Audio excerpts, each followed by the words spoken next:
미국이 오열하고 있습니다. 트럼프의 관세 25% 폭탄이 도리어 미국의 심장을 터뜨려버렸기 때문입니다.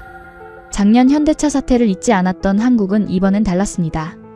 전 세계가 한국은 이제 끝났다며 비웃던 그 순간 한국의 침묵 속에 시작된 미 증시 1,400조 원을 증발시켜버렸습니다. 결국 돈으로 기술을 뺏으려던 트럼프는 단 24시간 만에 한국 앞에 무릎 꿇으며 역사상 최악의 굴욕을 맛봤습니다. 세계 최강 대국도 어쩌지 못한 대한민국의 압도적 한방, 그 통쾌한 전말을 지금 공개합니다. 제 책상 위에는 정확히 142페이지 분량의 행정명령 14,099호 초안이 놓여 있었습니다. 제목은 국가 안보를 위한 반도체 공급망 긴급 조치였지만 실상은 대한민국 반도체 강제병합 계획서나 다름없었죠. 이 서류 한 장이면 한국의 삼성전자와 SK하이닉스는 선택해야 합니다. 영업이익의 25%를 관세로 토해내거나 아니면 그들의 핵심 기술 특허와 엔지니어링 데이터를 미국 기업, 구체적으로는 인텔과 마이크론에 자발적으로 공유하거나 말입니다. 저는 몽블랑 만년필의 뚜껑을 열었습니다. 딸각. 그 건조하고 기계적인 소리가 새벽의 정적을 찢더군요. 국장님, 정말 이 조항을 그대로 넣으실 겁니까? 맞은편에 앉아있던 기술자문관 해리킴이 물었습니다. 그의 태블릿 화면에는 제4조 2항 긴급사태 시 미국 내 외국 기업의 설비 및 데이터 접근권 강제 회수 조항이 붉은색으로 하이라이트 되어 있더군요. 해리의 눈빛이 흔들리고 있었습니다. 전형적인 공학자의 겁먹은 눈빛 말입니다. 저는 서류에서 눈을 떼지 않은 채 대답했습니다. 해리, 자네는 항상 그게 문제야. 데이터보다 감정을 먼저 들이밀지. 이게 국익이야. 미국이 55조 원이나 보조금을 줬어. 그런데 저들은 텍사스와 애리조나 공장에 블랙박스를 설치해놓고 우리 접근을 막고 있어. 집주인이 세입자 방을 검사하겠다는데 문을 잠그는 게 말이 되나? 하지만 국장님, 그건 단순한 블랙박스가 아닙니다. 수율을 결정하는 핵심 레시피입니다. 이걸 건드리면 한국은 뭐? 파업이라도 할까봐? 제가 말을 끊고 고개를 들었습니다. 그리고 비웃음을 숨기지 않았죠. 착각하지 마. 저들은 오퍼레이터야. 기계 버튼이나 누르는 하청업체 직원이라고. 설계도는 엔비디아가 만들고 장비는 미국 어플라이드 머티어리얼즈가 대줘. 저들이 가진 건 그저 밤새워서 기계 돌리는 성실함 뿐이야. 그건 대체 가능해. 인도네시아나 베트남 애들을 데려다 앉혀놔도 매뉴얼만 주면 똑같이 해낸다고. 해리가 입술을 깨물더군요. 그는 한국계 3세였습니다. 제 말에 본능적인 거부감을 느꼈겠지만 반박할 논리는 없었을 겁니다. 제 말이 팩트니까요. 반도체는 장비 싸움입니다. 1,000억 원짜리 네덜란드 ASML 장비를 가져다 놓으면 칩은 알아서 튀어나오게 되어 있습니다. 한국인들이 장인정신 운운하는 건 몸값을 올리려는 노조의 선동일 뿐이죠. 저는 인터폰 버튼을 눌렀습니다. 마크 실장 연결해. 스피커폰 너머로 백악관 국가경제위원회 마크 실장의 목소리가 들렸습니다. 약간 쉬어 있었지만 흥분한 기색이 역력했죠. 해밀턴 국장, 준비됐어? 대통령께서 트루스 소셜 앱을 켜고 대기 중이셔. 자네 서명만 떨어지면 5분 뒤에 트윗 날리신다. 지금 막바지 검토 중입니다, 실장님. 그런데 한 가지 확인합시다. 인텔 쪽 준비는 확실한 거죠? 걱정 마. 팻 겔싱어가 어제 맹세했어. 한국 애들이 물량 빼면 인텔 오리건 공장과 마이크론 아이다호 공장을 120% 풀가동하겠다고. 이미 라인 세팅 끝났고 대체 인력 2,000명 대기 중이야. 한국산 HBM? 그거 인텔도 다 할 수 있어. 그동안 안 한 거지 못한 게 아니라고. 그렇겠죠. 원천 기술은 우리가 다 가지고 있으니까. 그러니까 쫄지 말고 질러. 이번 기회에 아예 한국 반도체를 미국 밑으로 종속시켜야 해. TSMC 먹은 것처럼 삼성도 껍데기만 남기고 알맹이는 우리가 가져오는 거야. 그게 MAGA잖아. 전화를 끊고 저는 모니터 화면을 띄웠습니다. 화면에는 복잡한 엑셀 시트가 떠 있었습니다. 시뮬레이션 관세 25% 부과 시 예상 시나리오였습니다. 시나리오 A 한국의 굴복 확률 85%. 한국 정부 특사 파견 및 로비 시도. 결국 관세 면제 조건으로 기술 이전 협약 체결. 결과 미국 기업이 한국의 제조 공정 노하우를 합법적으로 흡수. 시나리오 B 한국의 반발 확률 15%. WTO 제소 및 유감 성명 발표. 일시적 공급 지연 발생하나 재고 물량 3개월분으로 방어 가능. 결과 한국 기업 신뢰도 하락으로 미국 기업 인텔과 마이크론으로 주문량 이동. 어느 쪽으로 굴러가든 미국은 이깁니다. 아니, 정확히 말하면 제가 이깁니다. 저는 마우스를 움직여 개인 주식 거래창을 열었습니다. 화면 한 구석에 작게 띄워놓은 비공식 계좌였죠. 매수 주문 대기. 종목 SOXL 반도체 세배 레버리지 ETF 및 INTC 인텔 주식회사. 주문 금액 82만 달러 약 11억 원. 레버리지 세배. 제 전 재산이었습니다. 연금펀드, 주택담보대출, 심지어 딸아이의 학자금 계좌까지 털어서 만든 총알이었죠. 논리는 단순했습니다. 트럼프의 트윗이 뜨면 삼성과 SK 주가는 폭락할 겁니다. 반면 미국 반도체 부활이라는 슬로건과 함께 인텔과 마이크론은 폭등하겠죠. 한국의 악재는 곧 미국의 호재니까요. 이건 도박이 아니라 정해진 미래에 베팅하는 내부자 거래. 아니, 확신에 찬 투자였습니다. 국장님. 해리가 다시 입을 열었습니다. 끈질긴 친구더군요. 작년 9월 현대차 사태 기억하십니까? 그때 우리가 임원들 구금하고 보조금 뺏었을 때 그들이 어떻게 반응했는지. 기억하지? 아주 모범적인 사례였어. 제가 대답했습니다. 처음에는 억울하다고 징징거리더니 결국 48시간 만에 항복하고 추가 투자 약속까지 했잖아. 한국인들은 그래. 강하게 나가면 알아서 기어. 그게 그들의 생존 방식이야. 50년 동안 안보를 우리한테 구걸하면서 생긴 습성이지. 하지만 그때 그들의 눈빛은 달랐습니다. 굴복한 게 아니라 무언가를 결심한 눈빛이었습니다. 만약 그들이 이번 사태를 미리 예상하고 준비해왔다면요? 만약 플랜 B가 있다면? 플랜 B? 저는 헛웃음을 터뜨리며 서류를 탁탁 쳤습니다. 해리, 이 서류를 봐. 이게 뭔지 알아? 반도체법 제105조 보조금 수령 기업의 설비 처분 제한 조항이야. 그들은 우리 허락 없이는 공장 문짝 하나도 못 뜯어가. 그들이 가진 유일한 플랜 B는 무릎 꿇고 비는 것뿐이야.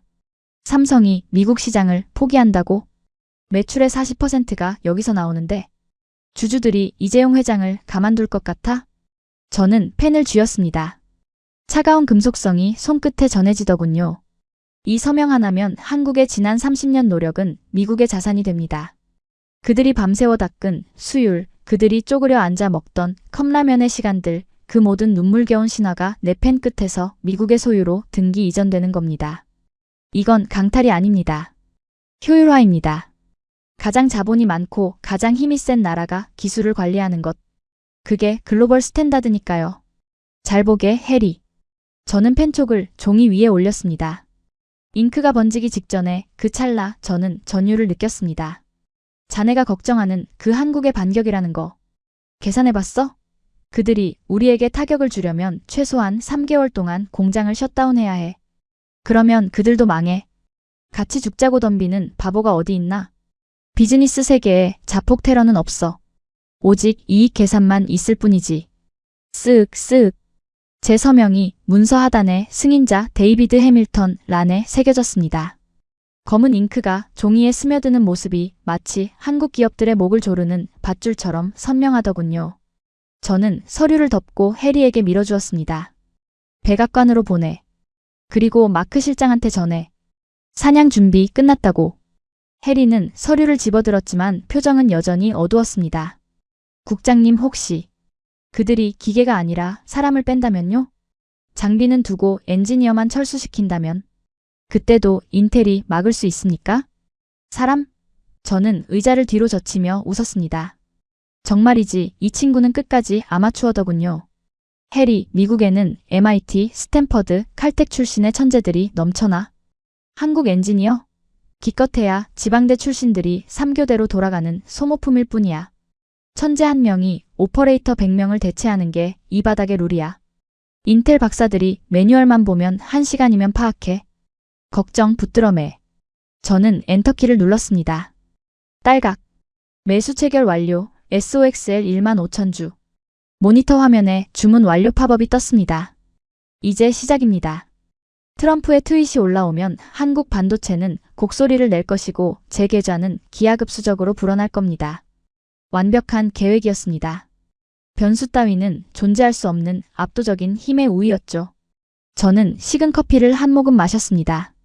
쓰더군요. 하지만 그 쓴맛 뒤에 오는 카페인의 각성 효과가 짜릿했습니다. 창밖으로 워싱턴의 여명이 밝아오고 있었습니다. 저 붉은 태양이 떠오르면 한국은 알게 될 겁니다. 자신들이 키운 반도체라는 과실이 사실은 주인이 따로 있었다는 사실을 말이죠. 저는 펜을 셔츠 주머니에 꽂으며 승리자의 미소를 지었습니다. 그때는 정말 몰랐습니다. 제가 방금 서명한 그 종이가 미국의 사망 진단서가 되고 있었다는 사실을.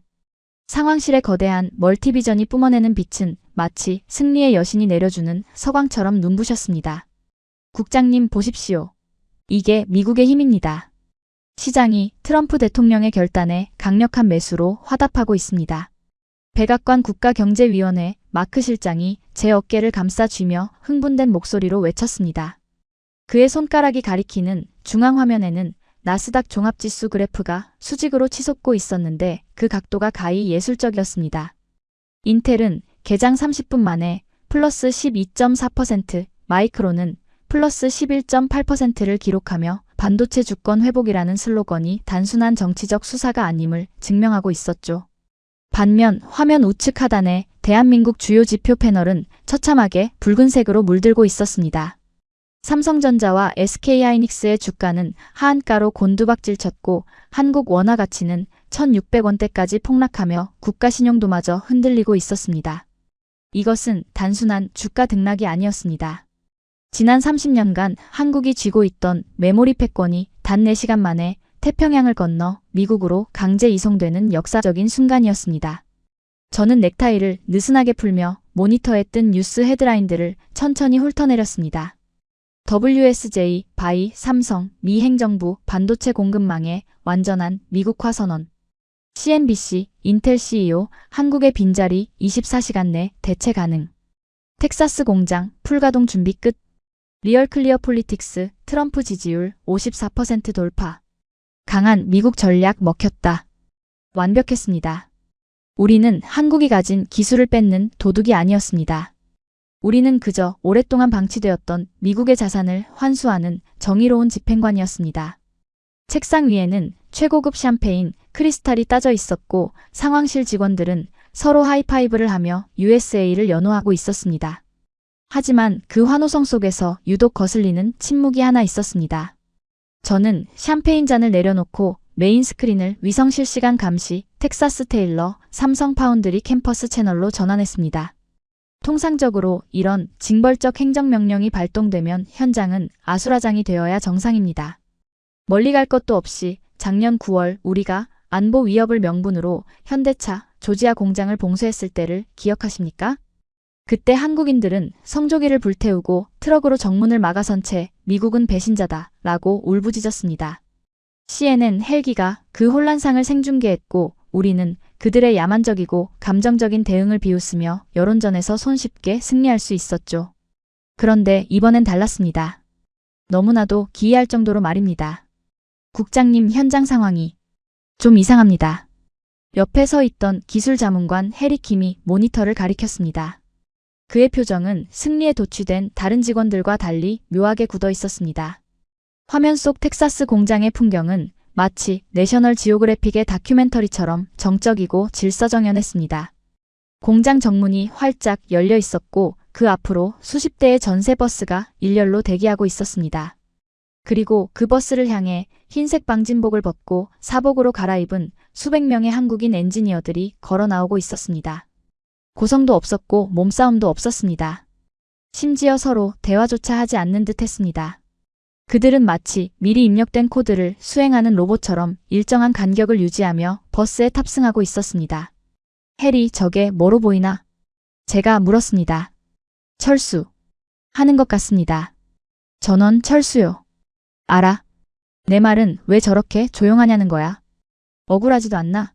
평생을 바친 공장인데 항의 피켓 하나 없이 나간다고? 그보다 더 이상한 건 손입니다, 국장님. 해리가 컨트롤러를 조작해 화면을 줌인했습니다. 4K 고해상도 카메라에 잡힌 한국 엔지니어들의 모습이 화면 가득 찼습니다. 그들은 모두 빈손이었습니다. 캐리어도 이민 가방도 심지어 개인 소지품을 담은 종이 박스조차 없었습니다.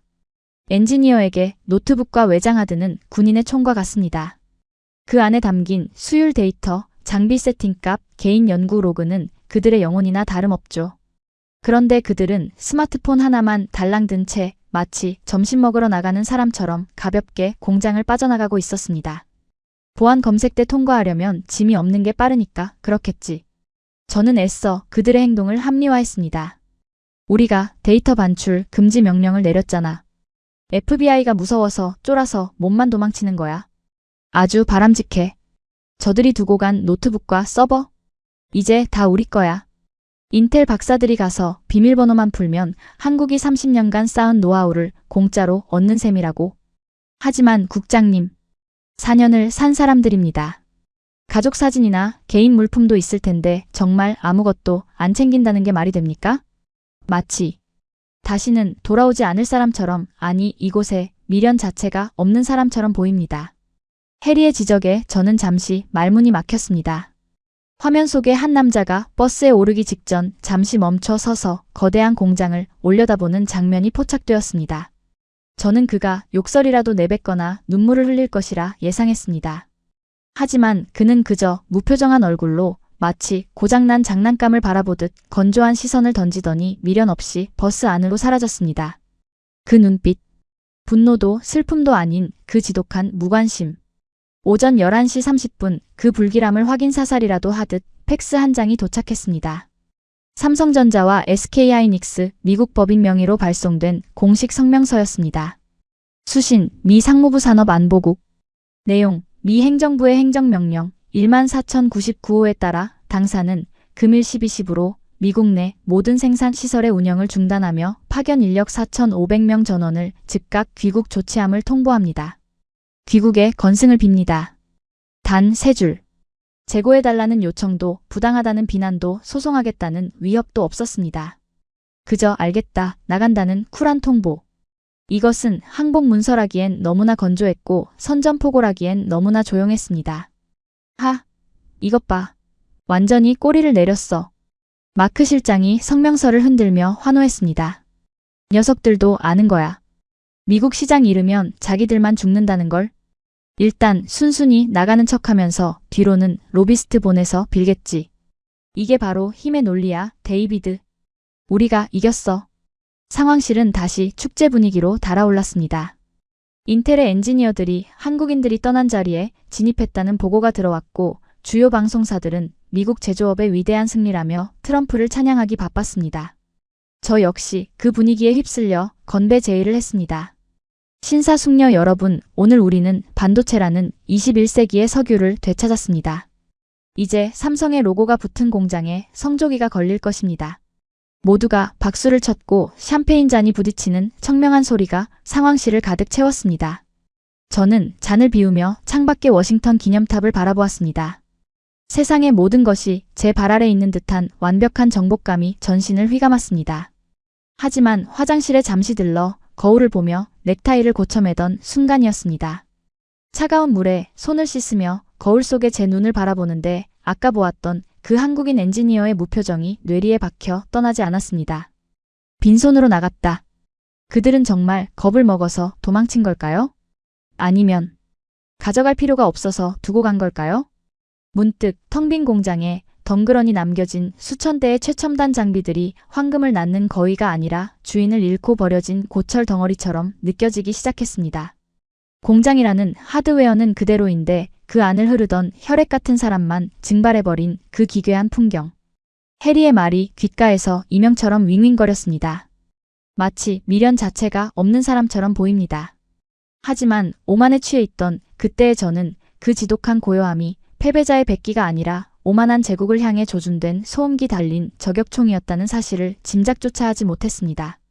우리가 환호성을 지르며 축배를 들던 바로 그 시각 한국인들이 떠난 테일러 공장의 지하 서버실에서는 그들이 심어둔 바이러스가 아니라 그들이 관리하지 않음으로써 발생하는 자연적인 재앙이 아주 조용히 태동하고 있었다는 사실을 말이죠. 그 적막함이 곧 닥쳐올 거대한 파멸의 카운트다운 소리였다는 것을 깨닫는 데는 그리 오랜 시간이 필요하지 않았습니다. 축배를 든 지 정확히 3시간 45분 후였습니다. 제 책상 한가운데 놓인 직통 한라인인 붉은색 비상전화가 울리기 시작한 것은 말입니다. 그때 저는 블룸버그 터미널을 통해 인텔의 시간의 거래 주가가 4.5% 추가 상승하는 그래프를 만족스럽게 바라보고 있었습니다. 모든 지표가 완벽했습니다. 나스닥은 상승 중이었고 여론은 트럼프의 결단을 미국 제조업의 부활이라며 찬양하고 있었으며 한국 측의 반격은 전무했습니다. 오직 침묵만이 있었죠. 그래서 저는 그 전화벨 소리가 단순한 시스템 초기화 보고일 것이라 확신했습니다. 국장님, 테일러 공장 현장 책임자 마이클 소령입니다. 보고 드릴 사항이 아니 현장 데이터가 논리적으로 설명이 안 됩니다. 수화기 너머 마이클의 목소리는 미세하게 갈라져 있었지만 저는 대수롭지 않게 넘겼습니다. 마이클은 미 육군 공병대 출신으로 제가 직접 꽂아 넣은 인물이었고 그는 철저한 매뉴얼 신봉자였으니까요. 마이클, 설명이 안 된다는 군대 용어가 아닌데 정확한 수치로 보고해. 대체 인력 투입은 끝났나? 네.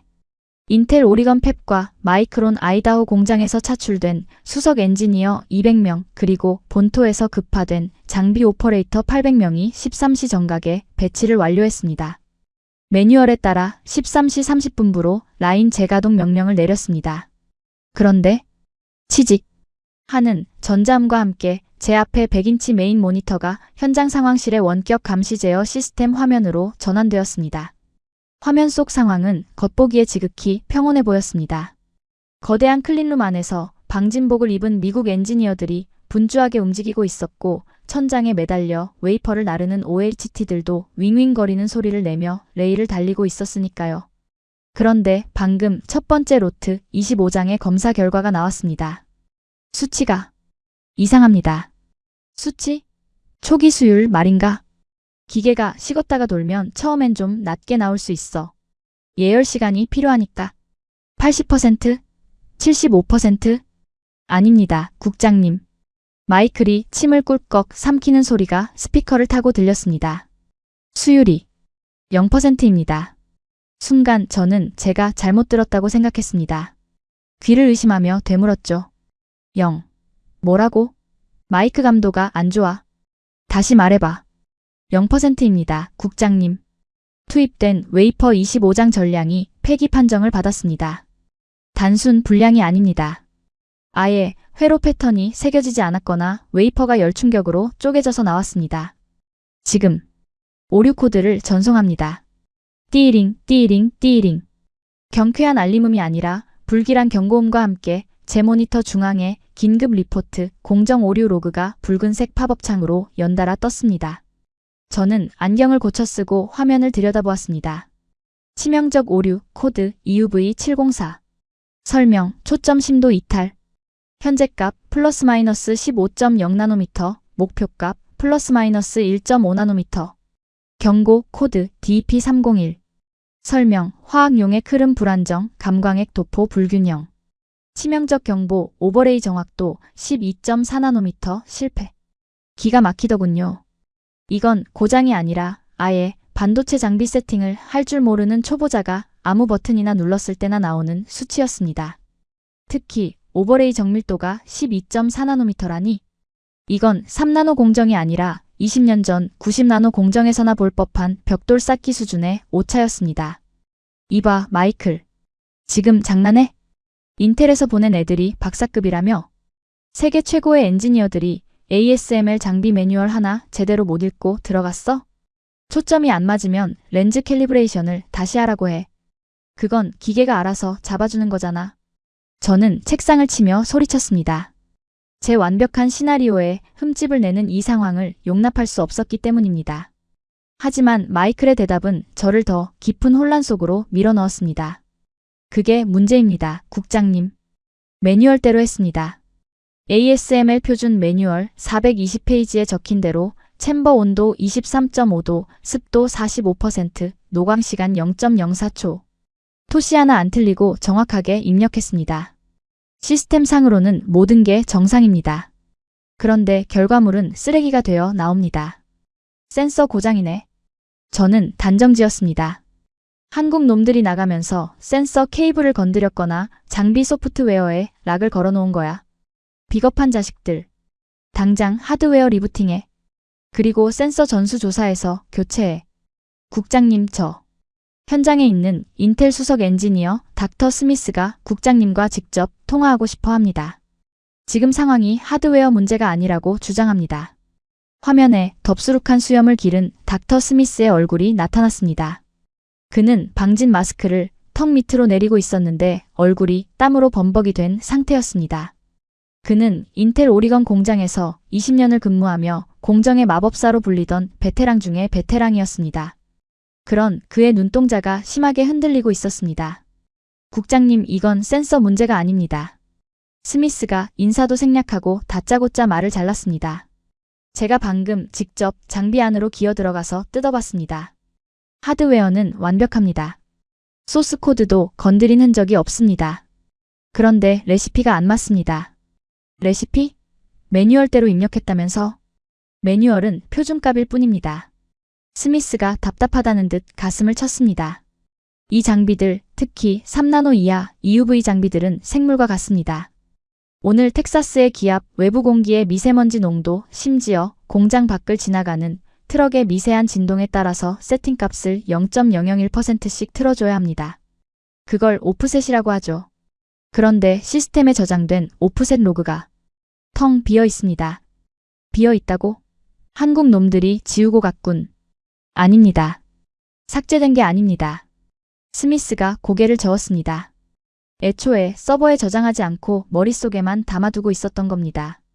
한국 엔지니어들은 매일 아침 장비가 돌아가는 소리만 듣고도 오늘은 습도가 높으니 노광 시간을 0.0001초 줄이자는 식으로 감각적인 조정을 했던 겁니다. 그 암묵지가 사라지니까 수천억짜리 기계가 멍청이가 되어버린 겁니다. 저는 헛웃음을 터뜨렸습니다. 닥터 스미스 지금 농담합니까? 한 대에 2,500억 원짜리 최첨단 반도체 장비를 감으로 돌렸다고요? 여기가 무슨 19세기 대장간입니까? 장인의 숨결이라도 불어넣어야 칩이 나온다는 소리입니까? 우린 과학의 나라 미국입니다. 데이터로 안 되는 건 없습니다. 믿기 힘드시겠지만 팩트입니다. 스미스의 표정은 진지하다 못해 공포에 질려 있었습니다. 방금 과거 로그의 파편을 찾아 분석해봤습니다. 한국 엔지니어들은 매뉴얼상 냉각수 온도 21.0도일 때 굳이 20.8도로 낮춰서 돌렸습니다. 왜 그랬는지 우리는 모릅니다. 하지만 우리가 매뉴얼대로 21.0도로 올리자마자 챔버 내부 압력이 치솟고 웨이퍼가 타버렸습니다. 우린 그 이유를 찾을 수 없습니다. 왜냐하면 그 이유는 데이터 서버가 아니라 오늘 아침 빈손으로 떠난 김 팀장, 이 과장의 경험 속에 있었으니까요. 변명하지 마. 저는 참다 못해 벌떡 일어났습니다. 의자가 뒤로 넘어가며 쾅 소리를 냈습니다. 당신들 연봉이 얼마야?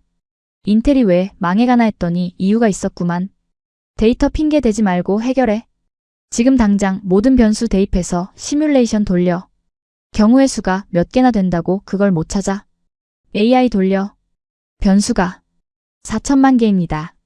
스미스가 힘없이 대답했습니다. 온도, 습도, 압력, 가스 유량, 웨이퍼 회전 속도. 이 조합을 다 테스트하려면 슈퍼컴퓨터로 돌려도 6개월이 걸립니다. 우린 지금 눈을 가리고 지뢰밭을 걷고 있는 겁니다. 이건 과학이 아니라 예술의 영역이었다고. 그때였습니다. 화면 뒤쪽 현장에서 붉은색 경광등이 요란하게 돌아가기 시작했습니다. 윙, 윙, 윙. 날카로운 사이렌 소리가 스피커를 찢을 듯 울려 퍼졌습니다. 방진복을 입은 엔지니어들이 비명을 지르며 출구 쪽으로 뛰어가기 시작했습니다. 뭐야? 무슨 상황이야? 젠장. 3번 라인 식각 공정 셧다운. 마이클 소령이 다급하게 외쳤습니다. 가스 누출 감지. 불화수소 급상승. 국장님 챔버 압력이 통제 불능입니다. 한국 애들이 쓰던 밸브 잠금 타이밍을 우리가 모릅니다. 매뉴얼대로 잠갔는데 역류하고 있습니다. 가스? 밸브를 잠그라고. 비상정지 버튼 눌렀습니다. 안 먹힙니다. 시스템이 먹통입니다. 이건 단순한 오류가 아닙니다. OS가 없는 컴퓨터나 마찬가지라고요. 제어권이 없습니다. 취직. 화면이 심하게 흔들리더니 카메라 렌즈 앞을 뿌연 연기가 가리기 시작했습니다. 스미스가 카메라를 향해 마지막으로 절규했습니다. 국장님, 우린 못합니다. 인정하셔야 합니다. 미국인 기술자들만으로는 이 공장을 돌릴 능력이 없습니다. 이대로 가다간 공장이 아니라 폭탄이 됩니다. 화면이 검게 꺼졌습니다. 신호소실. 상황실에 무거운 정적이 감돌았습니다. 저 멀리 텍사스에서 울리는 비명소리와 가스 누출 경보음이 환청처럼 들려오는 듯 했습니다. 등줄기에 식은땀이 흘러내렸습니다. 0%. 수율 0%. 그리고 맹독성 가스 누출. 이건 단순한 손실이 아니었습니다. 트럼프 대통령이 트윗을 올린 지 불과 6시간 만에 세계 최대의 반도체 공장이 거대한 고철 덩어리, 아니 화학 재난 현장으로 변해버린 것입니다. 제가 자랑했던 미국의 반도체 주권이 사실은 한국인의 손끝에 얹혀있던 모래성에 불과했다는 사실이 명백해지는 순간이었습니다. 저는 떨리는 손으로 넥타이를 거칠게 풀었습니다. 인정하기 싫었습니다. 자존심이 허락하지 않았습니다. 스미스의 말이 맞을지도 모르지만 저는 아직 패배를 시인할 준비가 되어 있지 않았습니다. 비서실. 전화기 가져와. 저는 쉰 목소리로 소리쳤습니다. 제 목소리가 떨리고 있다는 것을 들키지 않으려 애쓰면서 말입니다. 누구에게 연결합니까? 백악관입니까? 아니. 저는 입술을 깨물며 고개를 저었습니다. 백악관에 보고하는 순간 제 목이 날아갈 테니까요. 아직 방법은 있습니다. 돈으로 안 되는 기술은 없습니다. 국제전화 연결해. 독일 자이스 본사, 그리고 일본 도쿄일렉트론 기술 총괄팀. 아니 네덜란드 ASML 피터 베닝크 CEO한테 직접 걸어. 비용은 백지수표로 준다고 해. 지금 당장 전용기 띄워서 텍사스로 기술자들 보내라고 해. 비서가 당황하며 다이얼을 돌리는 동안 저는 꺼진 모니터에 비친 제 얼굴을 보았습니다. 아침까지만 해도 승리감에 취해 반도체 제국을 논하던 남자는 온데간데 없고 공포에 질린 늙은 관료 하나가 그곳에 있었습니다. 전 세계 최고의 용병들을 다 불러 모아. 저는 주문을 외우듯 중얼거렸습니다.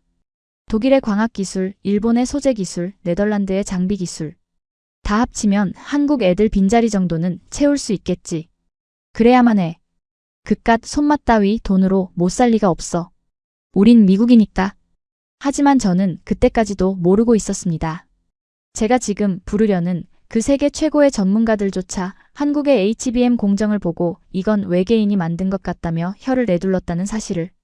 그리고 그들이 텍사스에 도착했을 때 마주할 것은 고장난 기계가 아니라 통제 불능의 열폭주가 시작된 지옥도라는 사실을 말입니다. 돈으로 해결할 수 없는 문제는 없습니다.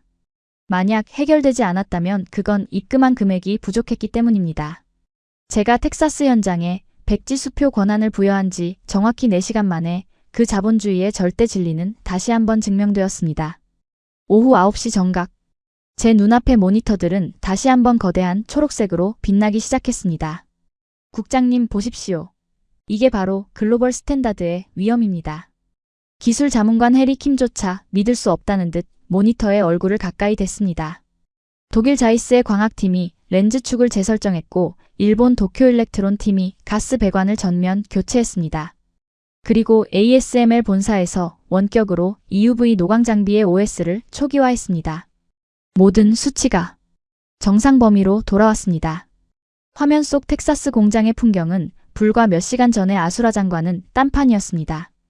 방독면을 쓴 일본인 엔지니어들이 불화수소 밸브를 능숙하게 조작하여 누출을 잡았고 독일인 엔지니어들은 레이저 간섭계로 나노 단위의 오차를 수정하고 있었습니다. 한국인들이 감으로 비틀어 놓았던 그 기괴한 세팅값들을 그들은 과학적 표준값으로 강제 환원시킨 것입니다. 현장 책임자 마이클 소령의 목소리에도 다시 힘이 들어가 있었습니다. 보고합니다. 21시 10분부로 제일라인 재가동에 성공했습니다. 현재 웨이퍼 투입 속도 정상, EUV 광원 출력 250W 정상 유지 중. 초기 로트 검사 결과 수율 88% 확보했습니다. 88%? 저는 의자를 박차고 일어났습니다. 한국 애들이 있을 때 평균 수율이 얼마였지? 공식 기록상 92%였습니다. 하지만 대체 인력을 투입하고 불과 6시간 만에 88%까지 끌어올린 건 기적입니다. 인텔이나 마이크론 공장의 평균 수율인 70%보다 월등히 높습니다. 저는 주먹을 불끈 쥐었습니다. 그래, 바로 이거야. 봤나, 해리? 이게 바로 기초과학의 힘이야. 한국 놈들이 손맛이니 장인정신이니 떠들 때 미국과 유럽은 데이터를 쌓았어. 결국 기계는 매뉴얼대로 돌리면 돌아가게 되어 있는 거야. 그동안 우리가 한국인들에게 가스라이팅을 당하고 있었던 거라고. 저는 즉시 백악관 한라인을 연결했습니다. 마크 실장, 대통령께 보고해. 상황 종료라고. 삼성의 공장은 이제 완벽하게 미국의 통제하에 들어왔어. 내일 아침이면 메이드 인 USA가 찍힌 첫 번째 HBM 칩이 나올 거야. 이제 한국 정부가 비자니 뭐니 협박해도 콧방귀도 낄 필요 없어. 상황실의 분위기는 다시 고조되었습니다. 직원들은 안도의 한숨을 내쉬며 넥타이를 풀었고 배달된 피자를 씹으며 승리를 만끽했습니다. 저 역시 다 식어버린 커피를 들이키며 모니터 속의 평온한 그래프들을 감상했습니다. 화면 속에서는 독일 자이스의 수석 엔지니어 슈나이더 박사가 인터뷰를 하고 있었습니다. 이해할 수 없더군요. 한국인들은 렌즈의 각도를 의도적으로 0.02도 틀어놓고 있었습니다. 이건 광학 물리학적으로 명백한 오류입니다. 우리는 그걸 완벽한 0.00도로 수정했습니다. 이제야 장비가 수학적으로 완벽하게 작동합니다. 그 말을 듣는 순간 제 가슴 속에 남아있던 마지막 불안감마저 눈 녹듯 사라졌습니다. 그렇습니다. 한국인들의 방식은 비과학적이고 원시적이었습니다. 그들은 결함을 감으로 때우고 있었던 겁니다. 우리는 그것을 수학으로 바로잡은 것이고요. 해리, 자네도 이제 인정하지? 사람? 혼? 다 헛소리야. 자본과 시스템이 있으면 사람은 언제든 대체 가능해. 해리는 여전히 모니터 구석을 뚫어져라 보고 있었지만 별다른 반박을 하지 못했습니다. 모든 수치가 정상이니까요. 챔버 온도 23.0도 안정. 냉각수 유량 분당 1200리터 안정. 전력 부하 85% 최적. 완벽했습니다. 너무나도 완벽해서 지루할 정도였습니다. 저는 긴장이 풀리자 급격한 피로를 느꼈습니다. 새벽 4시부터 이어진 긴박한 하루였습니다. 이제 시스템은 오토파일럿 모드로 전환되었고 세계 최고의 엔지니어들이 현장을 지키고 있습니다. 제가 할 일은 내일 아침에 쏟아져 나올 반도체를 보며 기자회견을 준비하는 것뿐이었습니다. 해리, 상황실 맡아. 난 10분만 눈 좀 붙이겠네. 무슨 일 생기면 깨워. 물론 그럴 일은 없겠지만 저는 집무실 소파에 몸을 던졌습니다. 눈을 감자마자 승리감이 수면제처럼 밀려왔습니다. 트럼프의 칭찬, 폭등할 저의 자산, 그리고 무릎 꿇고 빌러올 한국 관료들의 모습이 파노라마처럼 스쳐 지나갔습니다. 그래, 한국 없어도 돼. 아니, 없는 게 더 나아. 이제야 세상이 올바른 질서로 돌아가는군. 하지만 말입니다. 제가 그 달콤한 오만에 취해 눈을 감고 있던 바로 그 순간 제 등 뒤에 켜져 있던 14번 모니터의 구석진 곳 TSV 본딩 공정의 서부 패널에서 아주 미세한 변화가 일어나고 있었습니다. 슈나이더 박사가 수학적으로 완벽하다며 0.00도로 맞춰놓은 렌즈. 하지만 그는 간과했습니다. 그 렌즈가 쏘아내는 고출력 레이저가 웨이퍼에 닿는 순간 미세한 열섬 현상이 발생한다는 것을요. 한국인들이 렌즈를 0.02도 틀어놨던 건 실수가 아니라 그 열을 분산시키기 위한 고의적인 오조준이었습니다. 그 암묵적 안전장치가 해제되자 칩 내부의 온도가 아주 천천히 센서가 감지하지 못할 만큼 은밀하게 상승하기 시작했습니다. 코어 온도 45.1도, 코어 온도 45.2도, 코어 온도 45.3도, 1분에 0.1도.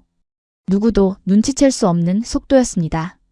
하지만 그 열기는 사라지지 않고 수천 층으로 쌓인 HBM 메모리 칩 사이사이에 악성 종양처럼 축적되고 있었습니다.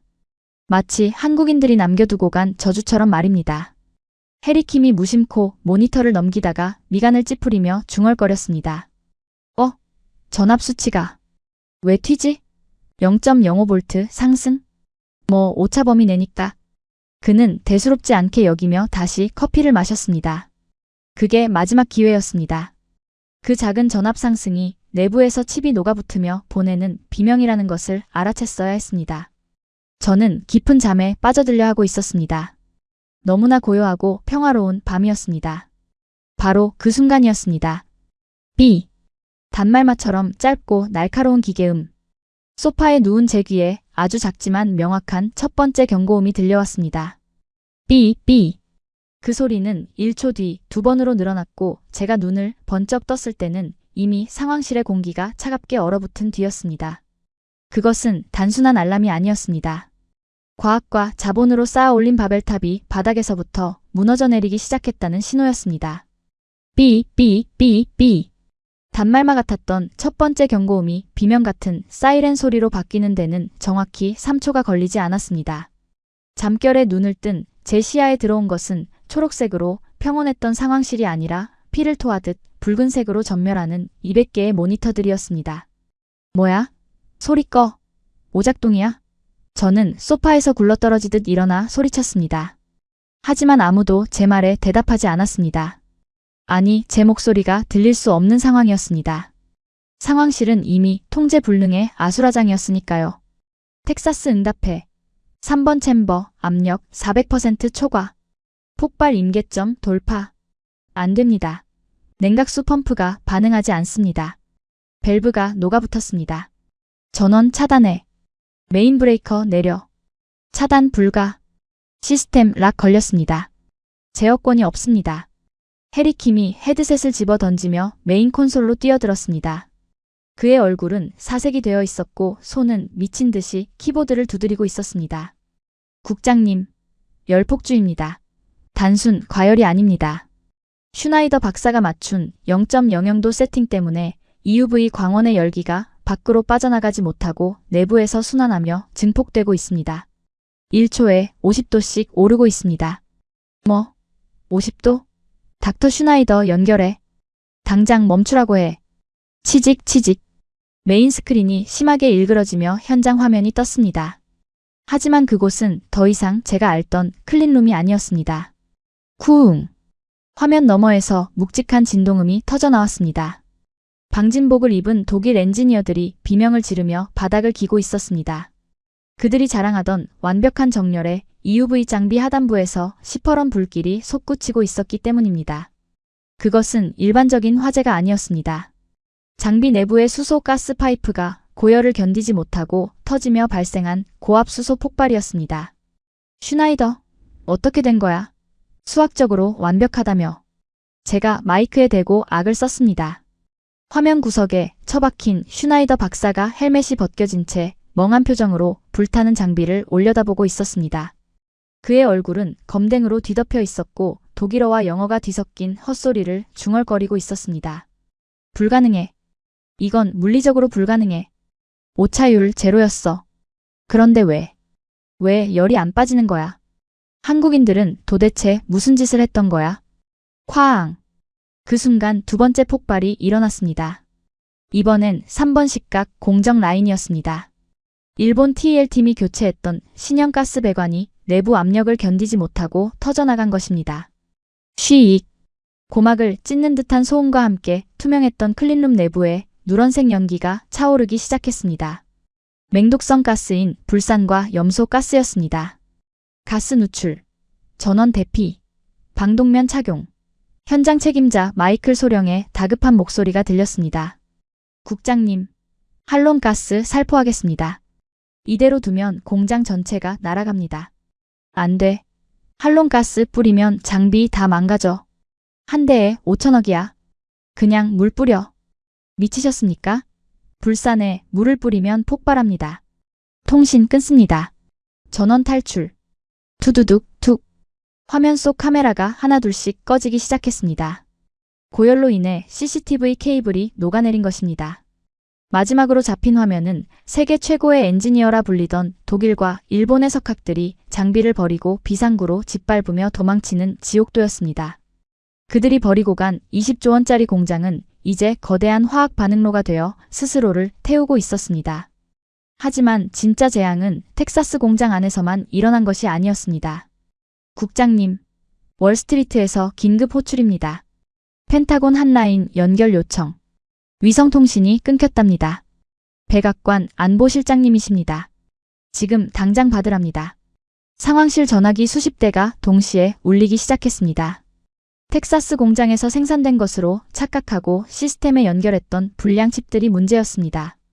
우리가 정상이라고 판독하여 승인했던 그 칩들이 사실은 내부에서 미세하게 녹아내리고 있었고 그 정보가 연동된 미국 전역의 데이터 센터에 치명적인 오류 신호를 보낸 것입니다.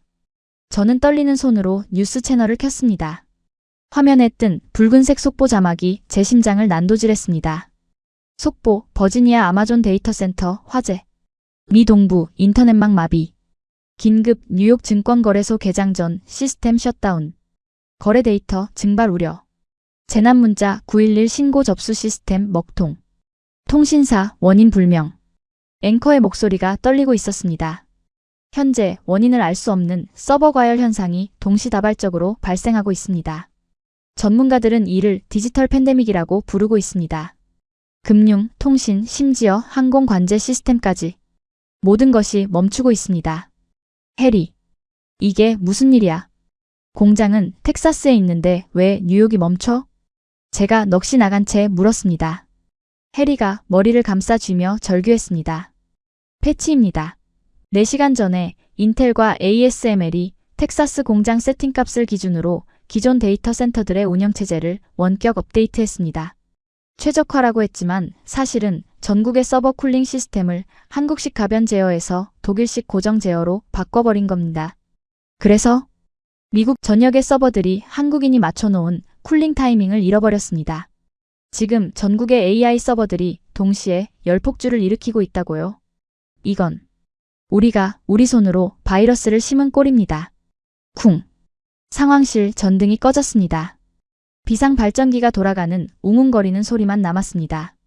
워싱턴의 전력망을 제어하는 중앙 서버마저 과부하로 셧다운된 것입니다.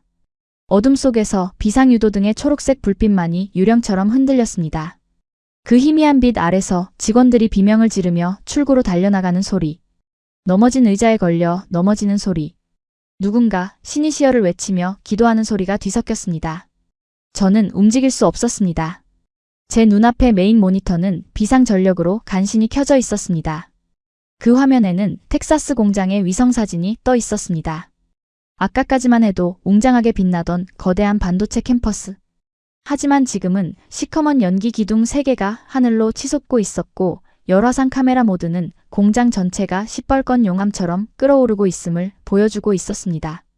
불과 24시간 전. 저는 저곳에서 한국인을 몰아내고 성조기를 꽂겠다며 샴페인을 터뜨렸습니다.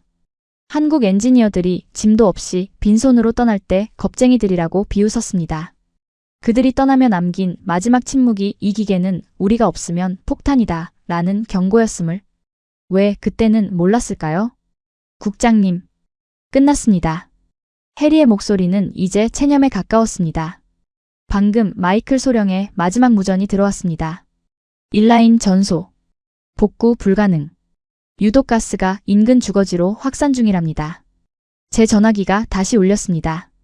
발신자 표시는 대통령. 하지만 저는 전화를 받을 수 없었습니다. 손가락 하나 까딱할 힘이 없었습니다. 눈앞의 모니터에서 주가 폭락 그래프가 나락으로 떨어지고 있었습니다. 인텔 마이너스 45%, 마이크론 마이너스 50%, 나스닥 선물 거래 중단.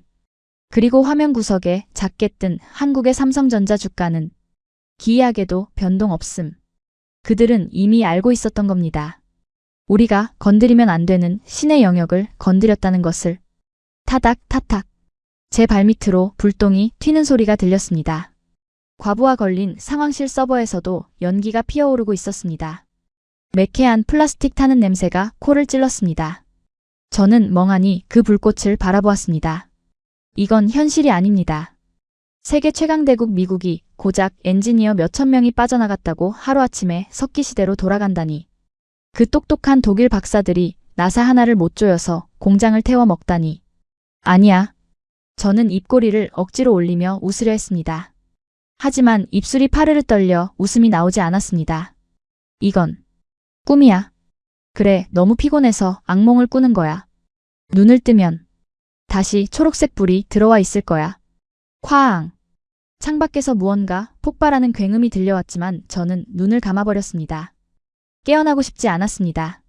이 끔찍한 현실보다는 차라리 영원한 어둠이 나았으니까요. 우웅, 우웅, 우웅. 책상 위에 던져둔 스마트폰이 요란하게 진동했습니다. 그것은 단순한 알림이 아니었습니다. 제 인생의 종료를 알리는 국가 권력의 경고장이었습니다. 저는 떨리는 손으로 액정을 확인했습니다. 화면을 가득 메운 것은 주식 알림이 아니라 미국에서 가장 무서운 기관의 로고였습니다. 웹발신. 미국 법무부.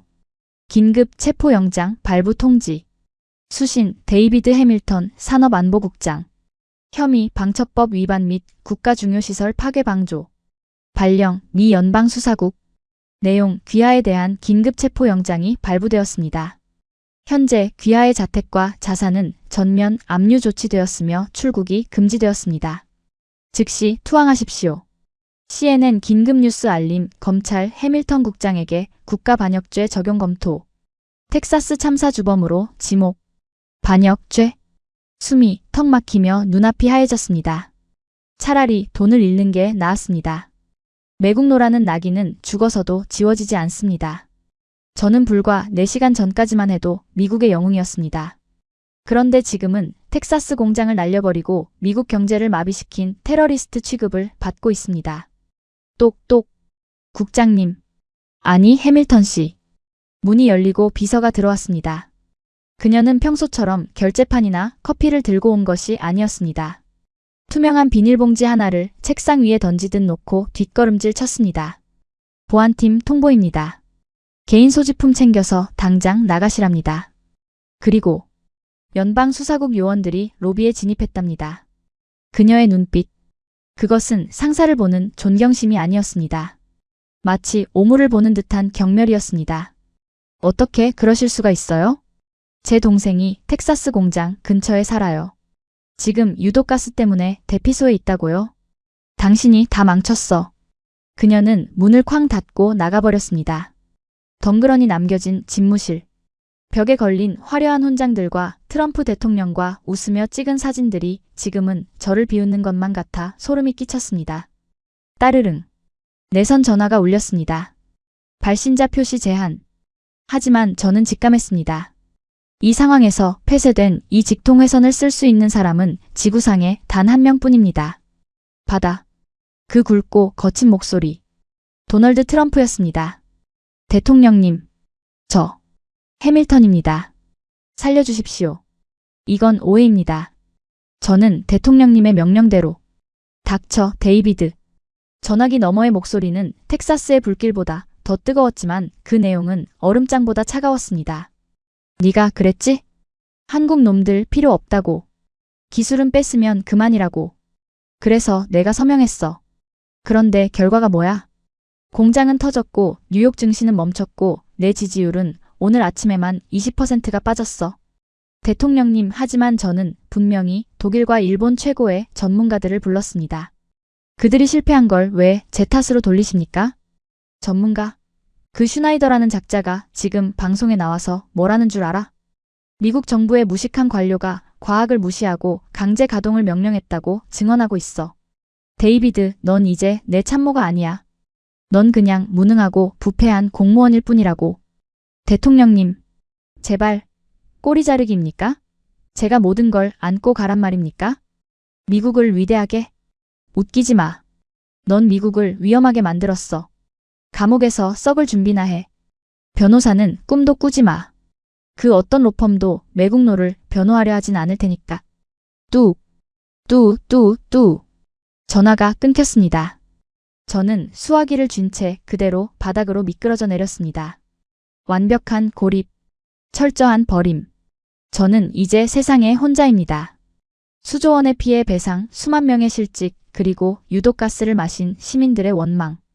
이 모든 십자가를 저 혼자 지고 가야 합니다. 창밖으로 사이렌 소리가 점점 가까워지고 있었습니다. 윙, 윙, 윙. 저 소리가 멈추면 제 손목에는 차가운 수갑이 채워질 것입니다. 그리고 수백 대의 카메라 플래시 세례를 받으며 끌려나가겠죠. 전 세계가 저를 보며 손가락질할 겁니다. 으아. 저는 책상 위에 명패를 집어 던졌습니다. 데이비드 해밀턴 산업안보국장이라고 새겨진 육중한 크리스털 명패가 벽에 부딪혀 산산조각이 났습니다. 파편이 바닥에 흩어졌습니다. 마치 제 명예처럼, 제 인생처럼. 저는 바닥에 주저앉아 머리를 쥐어뜯었습니다. 잘못했습니다. 제가 오만했습니다. 누구에게 비는 것인지도 모른 채 저는 허공을 향해 손을 비볐습니다. 기술을, 사람을 우습게 본 벌을 받고 있습니다. 제발, 누구라도 좋으니 이 지옥을 멈춰주세요. 시간을 되돌릴 수만 있다면 제발, 제발 한국인들을 다시 불러주세요. 그들이 작업복을 입고 구석에서 졸고 있어도 좋습니다. 그들이 컵라면 냄새를 풍기며 복도를 지나가도 좋습니다. 제발 그들이 다시 와서 저 미쳐 날뛰는 기계들을 진정시켜준다면 내 영혼이라도 팔겠습니다. 하지만 늦었습니다. 텍사스는 불타고 있고 한국은 침묵하고 있습니다. 이제 곧 문이 부서지고 요원들이 들이닥칠 것입니다. 저는 책상 서랍을 열었습니다. 그곳에는 만약을 대비해 넣어둔 호신용 권총 한 자루가 있었습니다. 평생 감옥에서 미국을 망친 죄인으로 썩느니 차라리 여기서 모든 것을 끝내는 게 나을지도 모릅니다. 저는 떨리는 손으로 총을 집어들었습니다. 차가운 금속성이 관자놀이에 닿았습니다. 눈을 감았습니다. 암흑. 그 끝없는 절망의 구렁텅이 속으로 제 자신이 추락하고 있었습니다. 여기까지가 내 운명이구나. 방아쇠에 손가락을 걸고 힘을 주려던 바로 그 순간이었습니다. 똑똑. 부서질 듯한 굉음도 문 열어 라는 고함도 아니었습니다. 너무나도 예의 바르고 침착하며 마치 이 모든 아수라장과는 다른 차원에 있는 듯한 정중한 노크 소리. 저는 감았던 눈을 번쩍 떴습니다. 총구가 미세하게 흔들렸습니다. 지금 이 상황에 노크를 할 사람이 누가 있단 말인가? 비서도 대통령도 나를 버렸는데? 똑똑. 다시 한번 들려오는 소리. 그것은 마치 지옥의 밑바닥에 갇힌 저에게 내려온 가느다란 동아줄처럼 들렸습니다. 저는 홀린 듯 총을 책상 위에 내려놓았습니다. 그리고 쥐어짜는 듯한 목소리로 물었습니다. 누구십니까? 끼익. 잠겨있지 않던 문이 천천히 열리기 시작했습니다. 그 문틈 사이로 쏟아져 들어오는 빛을 보며 저는 숨을 멈췄습니다. 그곳에는 연방수사국의 검은 제복 대신 너무나도 익숙하고 그리웠던 실루엣이 서 있었기 때문입니다. 위잉, 위잉, 위잉. 창밖의 사이렌 소리는 이제 건물 바로 아래까지 와 있었습니다. 연방수사국 특수기동대가 로비에 진입했다는 무전 소리가 복도까지 희미하게 들려왔습니다. 제 인생이 끝나기까지 남은 시간은 고작 1분 남짓. 끼익. 경첩에 기름칠이 잘 된 무거운 참나무 문이 소름 끼칠 정도로 부드럽게 열렸습니다. 역광 때문에 처음에는 실루엣밖에 보이지 않았습니다. 수갑을 든 요원일 거라 생각했습니다. 하지만 들어온 사람은 방탄조끼 대신 유행 지난 헐렁한 감색 양복을 입은 백발의 노인이었습니다. 그는 천천히 뚜벅뚜벅 제 집무실 안으로 걸어 들어왔습니다. 그의 손에는 무기 대신 낡은 가죽 서류 가방 하나가 들려 있었습니다. 누구십니까? 연방수사국입니까? 제가 쉰 목소리로 물었지만 그는 대답 대신 소파에 가방을 내려놓았습니다. 그리고 제가 책상에 내려놓은 권총을 물끄러미 바라보며 낮고 건조한 목소리로 말했습니다. 총 치우시죠, 국장님. 그건 문제를 해결해주지 않습니다. 반도체 수율을 잡는 데는 화약 냄새보다 커피 냄새가 더 효과적이거든요. 그리고 죽기엔 억울하지 않습니까? 모든 죄를 혼자 뒤집어쓰기에는. 그 말에 저는 감전된 듯 몸을 떨었습니다. 그는 알고 있었습니다. 제가 지금 어떤 상황인지. 그제야 그의 얼굴이 선명하게 보였습니다. 박진수. 삼성전자 반도체 부문 고문. 30년 전 기흥 공장에서부터 현장을 지켜온 전설적인 마스터. 미국 엔지니어들이 흙 냄새만 맡아도 수율을 맞춘다며 경외하던 바로 그 인물이었습니다. 당신이 여긴 왜? 트럼프 대통령께서 이재용 회장님께 직접 전화를 하셨더군요. 박 고문은 덤덤하게 말하며 가방을 열었습니다. 국가 비상사태라고 제발 사람 좀 살려달라고 사정을 하셨답니다. 회장님께서는 우리가 떠날 때 경고하지 않았느냐고 하셨지만 결국 저를 보내셨습니다. 기계는 죄가 없고 당신 같은 사람이 짊어지기엔 짐이 너무 무거우니까요. 그는 가방에서 낡은 삼성 노트북 한 대를 꺼냈습니다. 최신형 맥북이나 워크스테이션이 아닌 모서리가 다 닳고 키보드 자판이 번들거리는 10년은 좋게 되어 보이는 구형 모델이었습니다. 지금 그걸로 뭘 하려는 겁니까? 제가 허탈하게 물었습니다. 독일과 일본의 최고 석학들이 슈퍼컴퓨터를 돌려도 못 잡은 문제입니다. 고작 그 낡은 노트북으로 뭘 할 수 있다는 겁니까? 밖에는 절 잡으러 온 요원들이. 그들을 멈추게 하려면 공장을 먼저 돌려야죠. 박 고문은 제 말을 자르고 책상 위에 유선 랜 케이블을 자신의 노트북에 꽂았습니다. 딸깍. 독일 친구들은 수학을 했더군요. 0.00도의 완벽함. 교과서에 나올 법한 정석이죠. 그가 안경을 꺼냈으며 키보드를 두드리기 시작했습니다. 하지만 국장님, 반도체는 수학이 아닙니다. 생물입니다. 텍사스의 흙은 습기를 머금고 있고 기계들은 지금 낯선 환경에서 숨을 못 쉬고 있는 겁니다. 독일 기술자들은 그 숨구멍을 오차라며 꽉 막아버린 거고요. 박 고문이 엔터키를 눌렀습니다. 서버 연결 중 테일러 공장 메인. 접속 승인 마스터 박. 이보세요. 접속하지 마세요. 모니터 너머 텍사스 상황실에서 해리킴이 비명을 질렀습니다. 지금 시스템 온도가 800도입니다. 외부 접속 시 보안 셧다운이 가속화됩니다. 멈추세요. 박 고문은 아랑곳하지 않고 마이크 버튼을 눌렀습니다. 해리, 나야. 박 고문. 지금부터 내가 보내는 패치 파일을 메인 서버에 덮어쓰게. 독일 애들이 맞춰놓은 표준값 싹 다 지워버리고. 마스터? 정말 오신 겁니까? 하지만 파일 용량이 고작 4MB입니다. 인텔 패치는 40기가였는데요. 군말 말고 실행해. 3분 남았네. 그 뒤엔 진짜로 녹아내릴 테니까.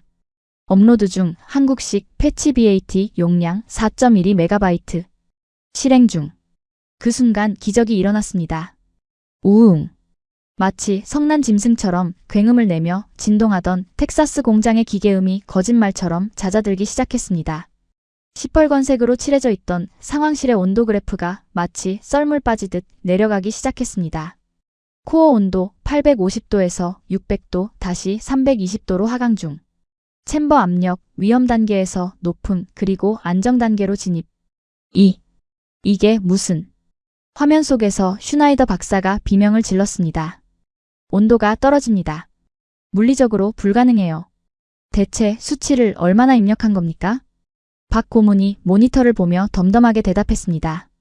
0.02도. 0.02도요? 그게 답이라고요? 자네들은 렌즈를 정중앙에 맞췄지. 하지만 이 장비는 텍사스의 집안 진동 때문에 미세하게 떨리고 있어. 그 떨림의 폭이 정확히 0.02도야. 나는 렌즈를 일부러 삐딱하게 맞춰서 그 진동을 상쇄시킨 걸세. 자네들이 오류라고 생각해서 지워버린 그 수치가 사실은 기계가 숨 쉴 수 있는 유격이었던 거야. 순식간에 상황실의 모든 모니터가 정상 초록불로 바뀌었습니다. 화재로 마비되었던 뉴욕 증권거래소와 펜타곤 서버도 즉시 신호를 회복했습니다. 나스닥 거래 재개됨. 법무부 알림 시스템 정상화. 단 10분.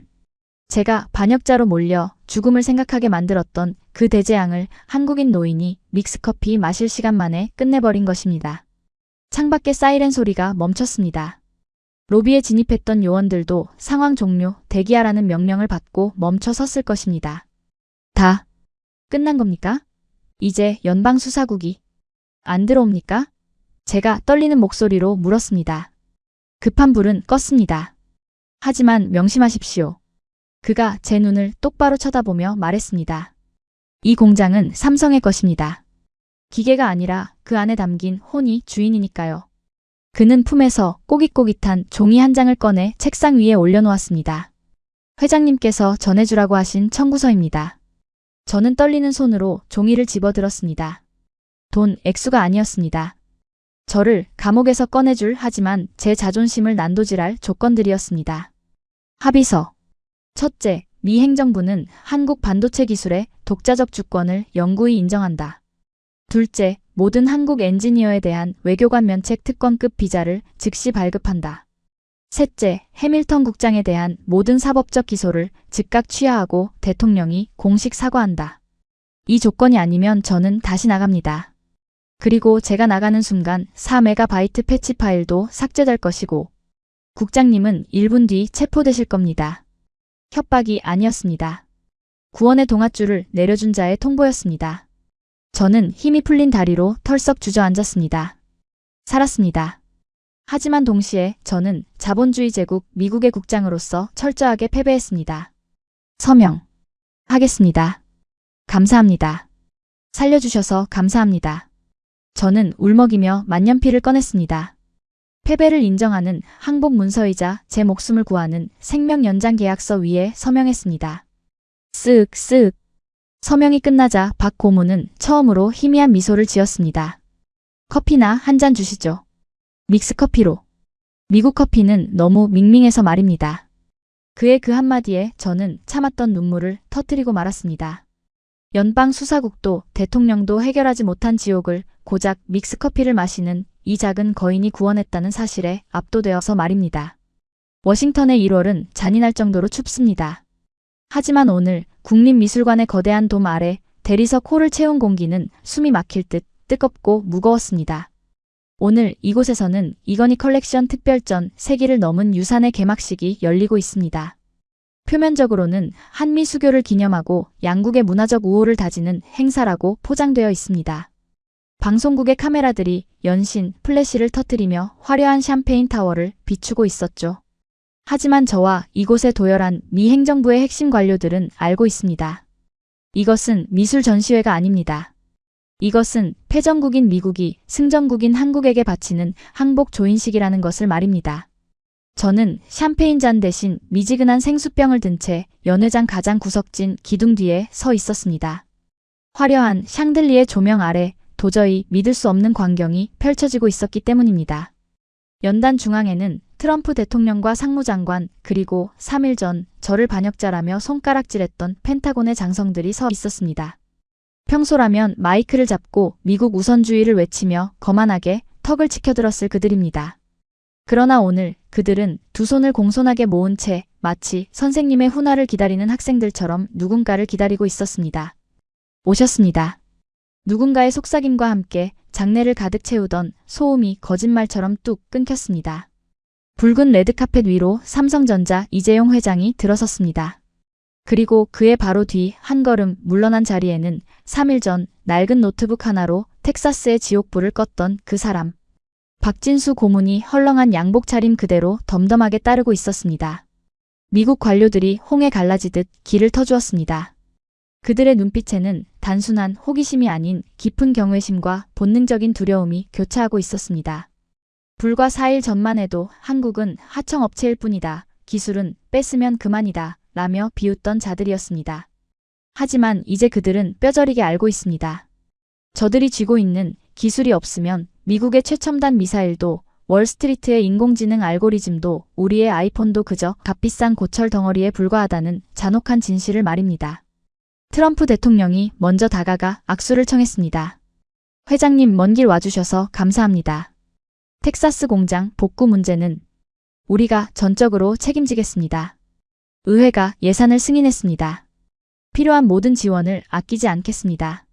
평소의 그 공격적인 악력과 거만함은 온데간데 없었습니다. 그것은 단순한 외교적 수사가 아니었습니다. 생존 본능이었습니다. 또다시 한국이 철수 버튼을 누르는 순간 미국이라는 제국이 심정지 상태에 빠진다는 것을 그는 지난 72시간 동안 지옥을 경험하며 배웠기 때문입니다. 이재용 회장은 온화하지만 단호한 미소를 지으며 짧게 답했습니다. 대통령님, 기술은 기계에서 나오는 것이 아니라 사람에게서 나옵니다. 우리는 기계를 팔러 온 것이 아니라 사람의 마음을 얻으러 왔습니다. 부디 우리 엔지니어들을 용병이 아닌 귀한 손님으로 대접해 주십시오. 그 한마디. 그것은 그 어떤 징벌적 조항보다 무거운 승리의 선언이었습니다. 미국은 지난 100년간 돈과 힘으로 기술을 지배하려 했습니다. 달러를 찍어내 공장을 짓고 첩보원들을 보내 설계도를 훔쳤습니다. 하지만 삼성은 보여주었습니다. 기술의 정점은 결국 사람을 향한 존중에서 나온다는 것을요. 0.02도의 오차를 감각으로 잡아내는 그 호는 훔칠 수도 복사할 수도 없는 성역이라는 것을 증명한 것입니다. 전시장의 벽면에는 겸재정선의 인왕제색도가 걸려 있었습니다. 비겐 뒤에 인왕산을 그린 그 묵직하고 압도적인 수묵화. 수천 번의 붓질이 쌓여 만들어진 저 검은 바위산의 위용 앞에서 저는 비로소 깨달았습니다. 우리가 흉내내려고 했던 반도체의 초미세 공정이라는 것도 결국 저 그림과 같았습니다. 수만 번의 시행착오, 수천 번의 밤샘, 그리고 수백 명 엔지니어들의 땀방울이 겹겹이 쌓여 완성된 혼의 영역이었습니다.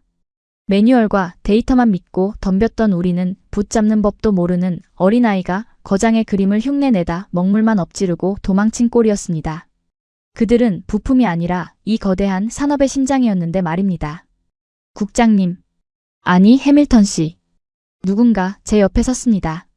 박진수 고문이었습니다.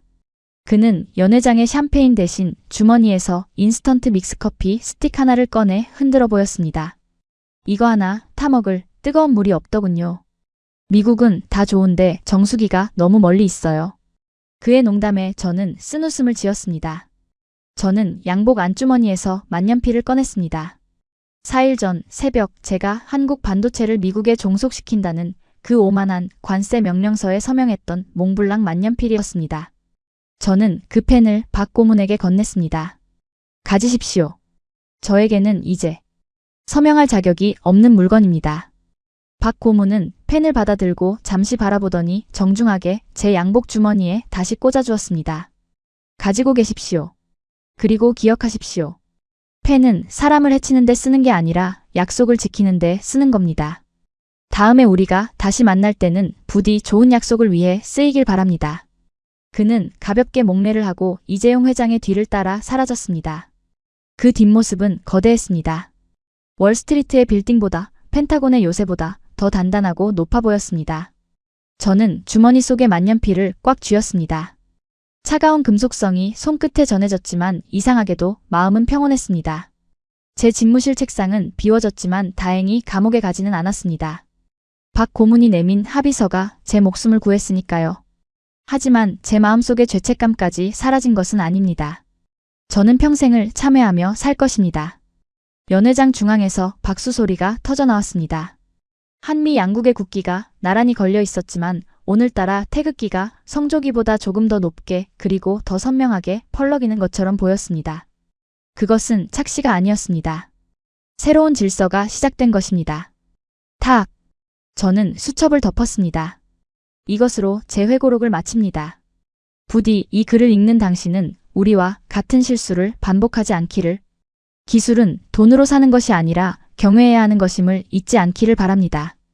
2026년 1월 워싱턴의 차가운 밤 공기 속에서 데이비드 해밀턴. 여러분 어떠셨습니까? 2026년 1월 전 세계를 공포로 몰아넣었던 3일간의 반도체 전쟁. 미국의 오만한 자본주의가 한국의 위대한 기술적 혼 앞에 무릎 꿇는 이 드라마틱한 역사는 단순한 픽션이 아닐지도 모릅니다. 지금 이 순간에도 평택과 용인 그리고 이천의 불은 꺼지지 않고 있습니다. 누군가는 그들을 반도체 공장이라고 부르고 누군가는 그들을 산업역군이라고 부릅니다. 하지만 오늘 우리가 확인한 진실은 명확합니다.